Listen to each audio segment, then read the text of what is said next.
지금 세계 곳곳에는 전쟁의 그림자가 드리워져 있죠. 이미 제가 말씀을 안 드려도 여러분들이 익히 알고 있는 그런 전쟁들이 세계 곳곳에서 이루어지고 있습니다. 그런데 우리가 알지 못하는 심각한 전쟁이 이루어지고 있는 곳이 있습니다. 그 전쟁이 일어나는 곳은 바로 우리의 마음인 것이죠. 마음이 도대체 어디 있을까? 우리 사람에게서 우리의 마음이 어디에 있을까? 사실은 누구도 정확하게 알지는 못해요. 보이지 않는 마음이기 때문에 우리 어디에 그 마음이 있는지 몰라요. 근데 통상적으로 옛날 사람들은 우리의 마음이 심장에 있다고 생각했어요. 그러니까 심장이란 말과 마음은 같은 의미로 사용됐고, 우리가 본능적으로도 마음 그러면 저절로 우리 가슴으로 손이 가는 거예요. 요즘에 의사들은 마음이 뇌에 있다고 그렇게 이야기를 하더라고요. 왜냐하면 뇌가 생각의 중심이니까. 모든 생각과 사고가 이루어지는 게 뇌이니까 마음이 뇌에 있다라고 이야기해요. 마음이 어디에 있든 간에 이 마음이라는 것은 우리 인간들의 가장 생명의 중심이에요. 그래서 사람은 마음이 무너지면요, 그 사람은 무너지는 거예요. 아무리 힘들고 어려운 일이 있어도 마음이 꺾이지 않으면 그 사람은 다시 일어나요. 병이 들었어도요, 그 사람의 마음이 의지가 있고 꺾이지 않으면 그 병을 이기고 건강을 회복할 확률이 높아요. 그런데 마음이 무너지면요, 사람은 그만 주저앉게 되는 거죠.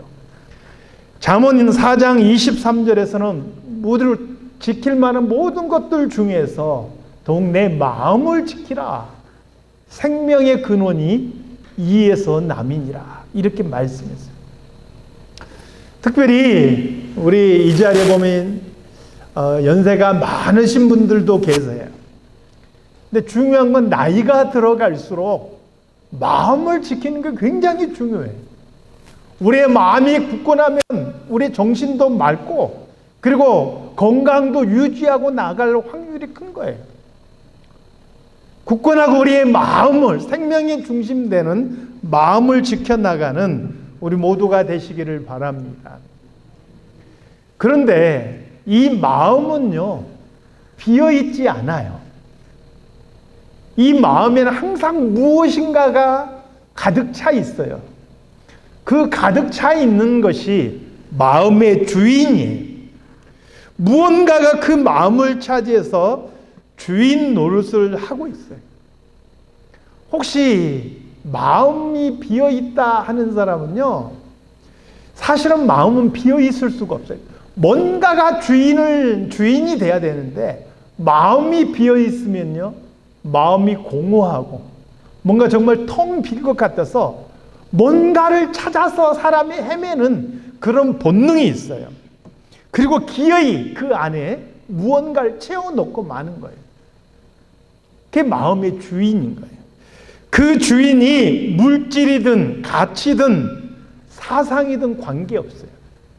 그리고 그 마음의 주인이 무엇이냐에 따라서 그 사람의 삶의 방식, 삶의 모습, 방향, 이런 모든 것들이 결정되는 거예요. 예를 들면 그 사람이 잘못된 사상이나 잘못된 신념을 마음의 주인을 삶으면 그 사람이 무서운 범죄를 저지르거나 또 무서운 테러를 저지르는 거예요. 그 사람이 돈과 물질주의적인 사고를 주인 삼으면 그 사람은 남을 해치면서까지 돈과 부를 쌓기 위해서 수단과 방법을 가리지 않는 그런 사람이 된 거예요. 그래서 마음의 중심에, 마음의 주인이 누가 되느냐, 무엇이 되느냐가 굉장히 중요한 거예요. 그런데 우리 마음은요, 놀랍게도 두 주인을 섬길 수가 없어요. 뭔가 하나가 주인이 돼서 자리를 잡으면 다른 것은 절대 그 안에 들어올 수가 없는 거예요. 이게 제가 이야기하는 게 아니라 성경이 가르쳐 주는 거예요. 예수님께서 마태복음 6장 24절에서 이렇게 말씀하세요. 우리 함께 같이 읽어볼까요? 자, 시작. 한 사람이 두 주인을 섬기지 못할 것이니 혹 이를 미워하며 저를 사랑하거나 혹 이를 중히 여기며 저를 경히 여김이라. 너희가 하나님과 재물을 겸하여 섬기지 못하느니라. 그러니까 하나님을 마음의 중심 삼으면 재물을 섬길 수가 없는, 내 마음의 재물을 주인 삼으면 하나님을 섬길 수가 없다는 거예요. 우리 마음의 중심이 하나이기 때문에 그렇습니다. 그런데 이 마음이 섬길 수 있는, 마음이 주인으로 삼을 수 있는 모든 가치와 신념 여러 가지 것들이 있는데 그것을 크게 두 가지 부류로 나눌 수가 있어요. 누구라도 이렇게 마음의 주인 삼고 내 평생을 쫓아갈 수 있는 그런 마음의 주인들이 사람마다 많이 달라요. 그런데 그 모든 것을 두 가지 유형으로 나눌 수 있다는 거예요. 그것을 오늘 본문 16절에서 이렇게 이야기해요. 본문 16절 말씀 함께 보겠습니다. 자, 시작. 내가 이르노니 너희는 성령을 따라 행하라. 그리하면 육체의 욕심을 이루지 아니하리라. 우리 마음이 주인 삼고 있는 것들의 유형 중에서 첫 번째 부류가 뭐냐면 바로 성령을 따르는 것이다. 그리고 두 번째 부류가 바로 육체의 욕심을 따르는 것이다. 여기서 따라 행하다라는 말의 의미가, 원문의 의미가 두 가지가 있어요. 하나는 두루 다닌다. 또 하나는 머물러 있다. 이게 서로 의미가 상반되잖아요. 한 단어인데 두루 다닌다는 뜻이 있고 머물러 있다는 뜻이 있어요. 사실은 그 두 개를 합쳐보면 전부를 의미하는 것이죠. 그러니까 우리 삶의 모든 부분에서 성령의 이끄심을 받아야 한다. 이런 의미인 거예요. 이것을 신학적으로는 성령 충만이라고 표현을 해요. 성령 충만 받았다라는 것은요, 그냥 벌쩍벌쩍 기도하고 방언하고 막 그런 것을 의미하는 게 아니에요. 물론 그것도 성령 충만할 때 나타나는 하나의 현상일 수 있어요. 근데 지극히 작은 부분인 거예요. 성령 충만의 진짜 의미는 뭐냐면 내가 어디로 두루 다니든지 아니면 어디에 머물러 있든지 내 삶의 모든 부분에서 성령의 이끄심을 쫓아 살아가는 삶, 이게 바로 성령 충만의 의미라는 거예요. 바로 이게 우리 마음의 주인이 성령이 되시는 거죠.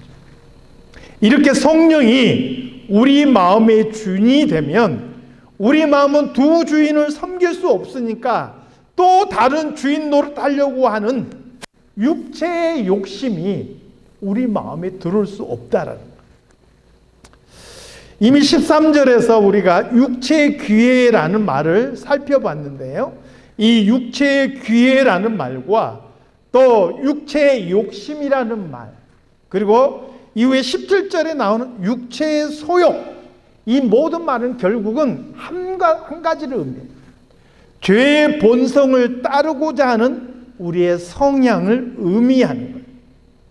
우리가 성령을 따라서 행하면 이 육체의 욕심이 우리 마음의 주인이 될 수가 없고 우리 마음에 자리 잡을 수 없다는 거예요. 그러므로 우리가 성령을 따라 행하는 것, 곧 성령 충만을 받는 것, 이게 바로 그리스도인답게 살아가는 방법이라 하는 거예요. 17절 말씀을 한번 보겠습니다. 17절 말씀, 시작. 육체의 소욕은 성령을 거스리고 성령의 소욕은 육체를 거스리나니 이 둘이 서로 대적함으로 너희의 원하는 것을 하지 못하게 하려 함이니라. 이게 좀 번역이 어렵게 되어 있어요. 그래서 역시 제가 현대인의 성경의 도움을 조금 받았어요. 우리 한번 현대인의 성경의 번역 한번 우리 같이 보겠습니다. 자, 시작. 육체의 욕망과 성령님이 바라시는 것은 정반대입니다. 그러므로 이 둘은 서로 대적하여 여러분이 하고 싶은 일을 못하게 합니다.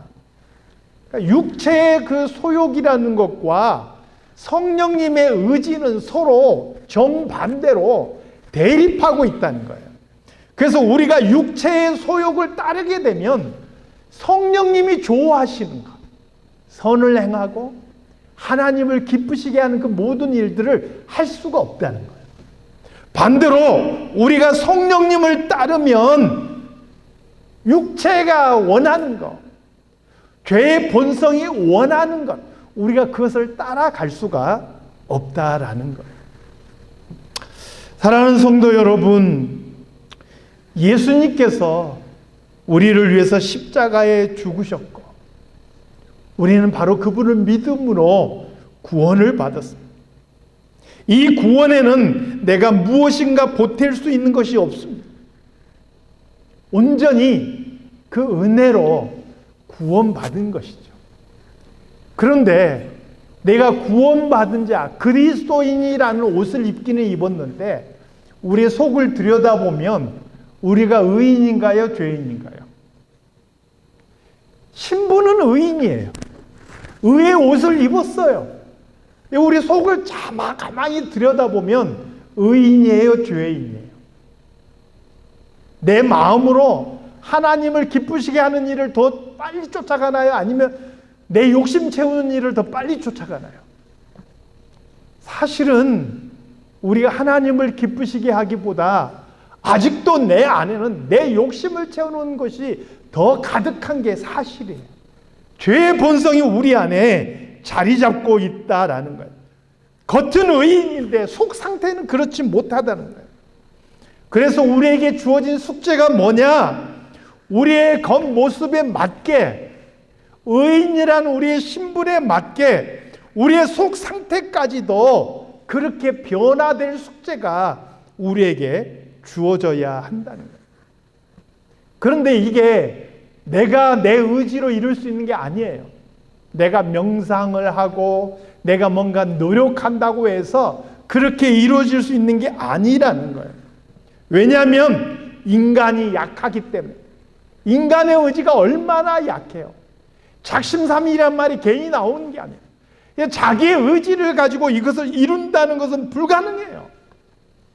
예레미야 17장 9절 말씀에 보니까 만물보다 거짓되고 심히 부패한 것은 마음이라. 우리의 마음이 이미 부패해 있고 여전히 내 안에서 죄의 본성이 자리 잡고 있는데 내 마음으로 하나님 기뻐하시는 대로 살아가는 게 내 의지로 그게 가능하느냐? 쉽지 않다는 거예요. 거의 불가능하다는 거예요. 그래서 내가 명상하고 내가 결심하고 그렇게 그리스도인 다운 모습으로 변해 간다라는 건 너무나 어려운 일이라는 거예요. 그런데 내가 그리스도인답게 될 수 있는 방법이 오늘 본문에 우리에게 소개되고 있는 거예요. 그게 무엇입니까? 성령을 따라가는 거예요. 성령의 이끄심을 쫓아가는 거예요. 우리가 성령을 따르면, 성령 충만을 받으면 우리 안에 죄의 본성을 쫓는 옛사람이 자리 잡을 수 없다는 거예요. 그래서 우리는 날마다 성령 충만 받는 사람이 돼야 돼요. 그러니까 사도 바울은 이것을 알았기 때문에 에베소서 5장 18절 말씀에 보니까 술 취하지 말라. 이는 방탕한 것이니 오직 성령으로 충만을 받으라. 이렇게 권하고 있어요. 여기까지 이야기를 했으면 질문이 하나 나올 수 있어요. 목사님, 그러면 성령 충만은 어떻게 받아요? 가만히 있다고 성령 충만 받을 수 있는 게 아니잖아요. 우리가 성령의 이끄심을 따라 두루 다니든지 어디 머물든지 성령의 이끄심을 쫓아가는 사람이 되려면 우리가 어떻게 해야 돼요? 많은 방법들이 있겠지만 성경에서 제시하는 세 가지, 딱 딱 세 가지만 간단하게 소개하도록 하겠습니다. 첫 번째는 사도행전 2장 38절입니다. 사도행전 2장 38절의 배경은 오순절날 성령께서 강림하실 때 제자들이 방언을 했어요. 근데 무려 16개국에서 모여든 사람들이 다 자기가 사는 나라의 말로 그 말을 알아들은 거예요. 이게 방언이에요. 그래서 사람들이 신기하게 여겨서 그 제자들에게 모여들었는데, 모여든 무리를 향해서 베드로가 설교를 하죠. 베드로의 설교를 들은 그 무리들이 마음이 심히 찔렸다 그랬어요. 그래서 형제들아, 우리가 어찌할꼬? 라고 질문해요. 그때 베드로가 그들에게 외친 말씀이 이거예요. 사도행전 2장 38절 말씀. 우리 함께 같이 읽을까요? 자, 시작. 베드로가 가로되 너희가 회개하여 각각 예수 그리스도의 이름으로 세례를 받고 죄 사함을 얻으라. 그리하면 성령을 선물로 받으리. 이 말의 전제는 뭐냐면요, 우리가 살아가면서 예수를 믿음에도 불구하고 우리는 여전히 죄 지을 수 있다는 거예요. 근데 중요한 건 그때마다 어떻게 해야 된다고요? 회개해야 돼요. 회개를 통해서 우리 안에 죄를 걷어내야 되는 거예요. 우리가 회개하면 예수 그리스도의 보혈이 우리의 죄를 깨끗이 씻어주실 거예요. 우리 마음의 죄를 걷어내면 거기에 성령께서 역사하시는 거예요. 회개는 천국의 문을 여는 열쇠이기도 하고 죄 사함을 받는 길이기도 하고 그리고 성령을 받는 길이기도 합니다. 회개는 하나님과 단절된 우리의 관계를 다시 회복시키는 길이기도 해요. 그리고 회복된 관계를 통해서 성령의 역사가 거기에 나타나는 거예요. 그러므로 사랑하는 성도 여러분, 내가 그리스도인답지 못했을 때, 내 마음이 스스로를 속이고 거짓을 행했을 때, 하나님을 기쁘시게 하지 못했을 때, 그것을 깨닫는 순간마다 즉각 회개하시기 바랍니다. 회개하는 심령 속에 성령의 역사가 일어나는 줄 믿습니다. 둘째로 우리가 성령 충만 받는 방법은 바로 기도입니다. 누가복음 11장 13절 말씀 같이 읽겠습니다. 자, 시작. 너희가 악할지라도 좋은 것을 자식에게 줄 줄 알거든. 하물며 너희 하늘 아버지께서 구하는 자에게 성령을 주시지 않겠느냐 하십니다. 아버지가 돼서 자식이 고기를 먹고 싶다는데 뱀 한 마리 딱 던져주면서 애따 먹어라, 이럴 아버지가 어디 있어요?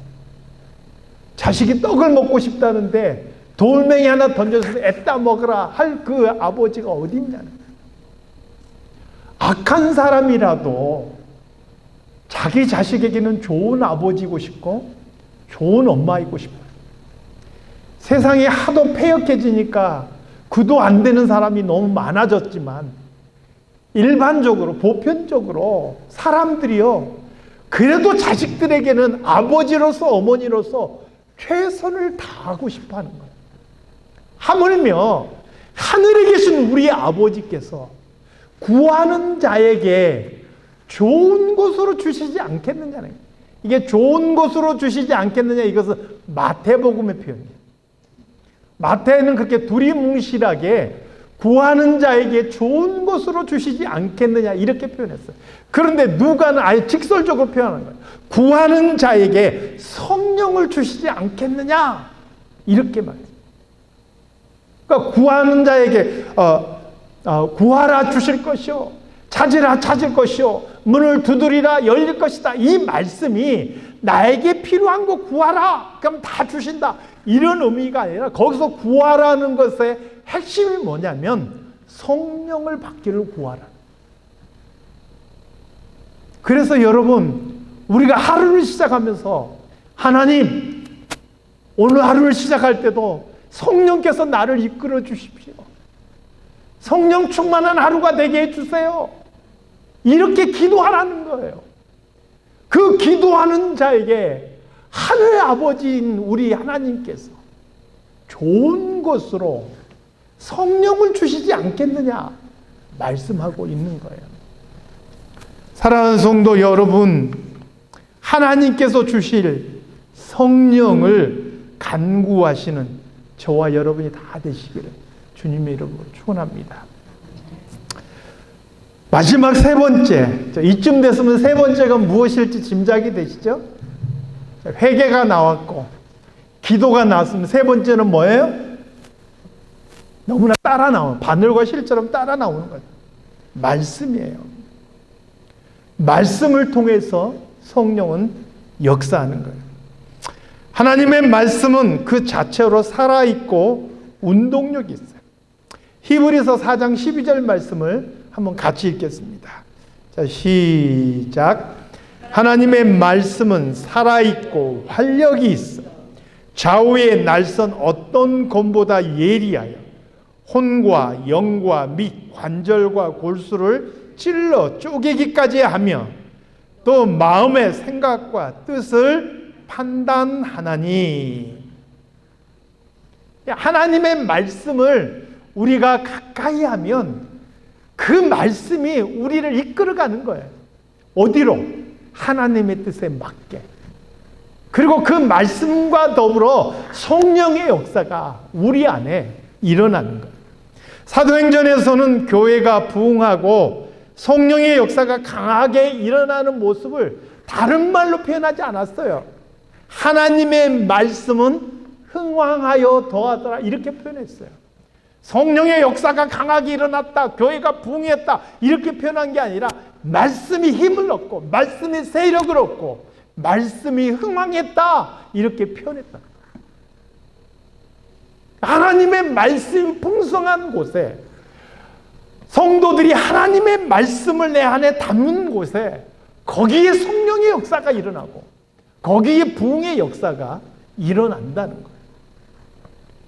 하나님의 말씀은 우리의 마음을 지켜주는 마치 그 라이프 가드와 같은 거예요. 하나님의 말씀이 우리 안에 담겨 있으면 그 말씀이 거울이 되고, 그래서 그 말씀으로 인하여서 죄가 우리 안에 들어올 때 그게 경계가 됩니다. 우리의 마음을 예민하게 가다듬어주고 하나님의 뜻을 분별하게 해주고 그리고 그 뜻에 순종할 수 있게 해주는 거예요. 그러므로 성도들이요, 기도와 말씀 생활을 해야 되는 이유는 그게 내 의를 드러내기 위한 게 아니에요. 기도와 말씀 생활을 하지 않으면 성령으로 충만할 수가 없기 때문이에요. 기도와 말씀 생활이 없으면 우리가 그리스도인답게 하나님의 뜻에 맞게 살아갈 수가 없는 거예요.